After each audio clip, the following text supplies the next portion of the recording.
can get that straightened up. But Hermanson also talked about employing a mental coach, and he said that after the Thiago Santos fight, he had to do things to turn around. He said that he analyzed himself and said, why did I lose this fight? What can I do for that to not happen? And he got himself a mental coach.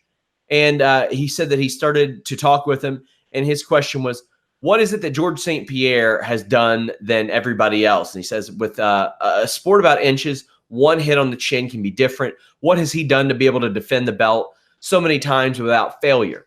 And the mental coach says, well, the only thing that you can think about is the things that you can control, the things you can do better, and let's see what that is. And then Hermanson said that he scanned his whole life, everything that he did, and started picking and fixing things. So that's been helping him getting mentally prepared, and obviously it has paid off.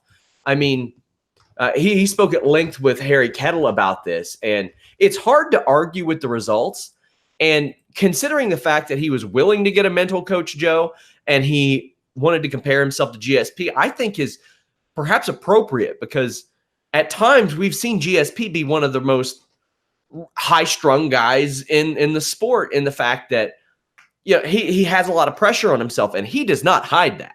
He is very transparent about the pressure that he carried throughout that time. What do you think of Jack Hermanson's mindset, and the fact that since then, in those last year and a half or so, he's went on this great success? Yeah, I was looking, or while you were speaking, you're probably looking at the screen, because I was looking over to my bookshelf. I've got 2 books that were given to me by George St-Pierre's mental coach at the time, around UFC, when he lost the title to Matt Serra, and had when he came back and won that title. And we had an interview with him, and he gave me a couple of books to read. They're more baseball related, but they're all about mindset. So in terms of Jack Hermanson, I think it's a fantastic job. I think all fighters, if you go back, not so long ago, maybe in and around when George St-Pierre lost that title to Matt Serra, and the importance of psychology. A lot of people would say, fighting is 90% mental, 10% physical, right?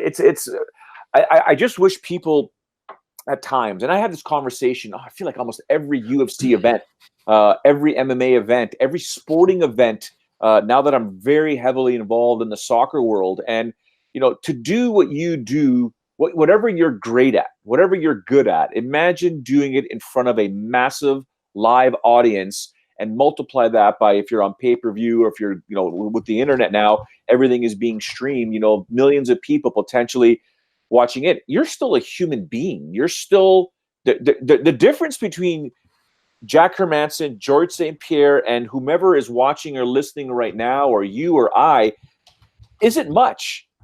They just happen to be great at what they do, and they're doing it on a grand stage, which multiplies. Sean, for every time you've sparred in the gym, just imagine those times when it ends up just being you and your partner sparring with everybody watching. Yeah. 20, 30, 40 people in the gym at one time watching you. It's always an event. It's always an event for them. Yeah, it's nerve-wracking for you. Now you're doing it in front of the world. Okay? It's a lot tougher. I mean, David Loazo and I would have conversations all the time about the anxiety that he used to go through every single fight. I mean, here's a guy that would destroy you with spinning back kicks and elbows. He'd rearrange your cranium with his elbows.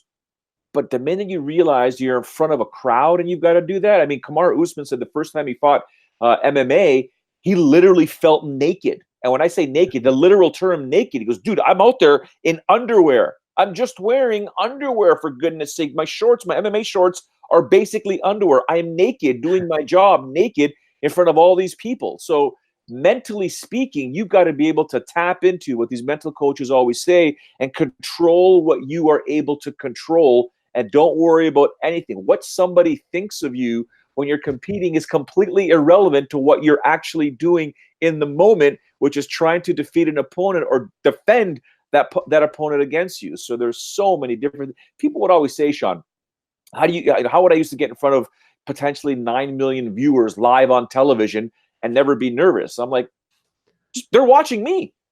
I'm not watching them. They're watching me. I got a job to do. I'm going to do my job. No, I'm not going to get nervous. Sean Pearson used to rip me 18th hole. Have you golfed before, Sean?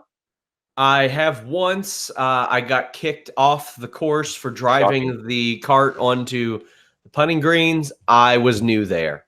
That's not good. That's not good. Well, a quick story.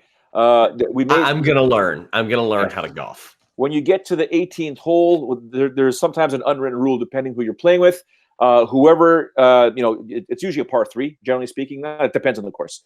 But when you drive the ball, whoever gets the furthest from the pin, from the drive, has to buy a round, has to buy the first round when you get back to the clubhouse. So at that time, I was the fourth of the foursome to shoot, and Pearson is just ripping me, just giving it to me in my ear. You're junk, you're garbage, you're paying for drinks, blah, blah, blah. And I hit this, it was a 7-iron, maybe 6 feet from the hole.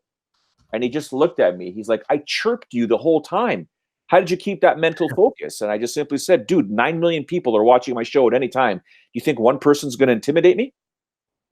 Right? It's all I could control was my swing, hitting the ball, getting it straight, putting it on the green, with a UFC fighter, a welterweight, just giving it to me in my ear. Irrelevant. Focus on the task at hand, and you'll be fine.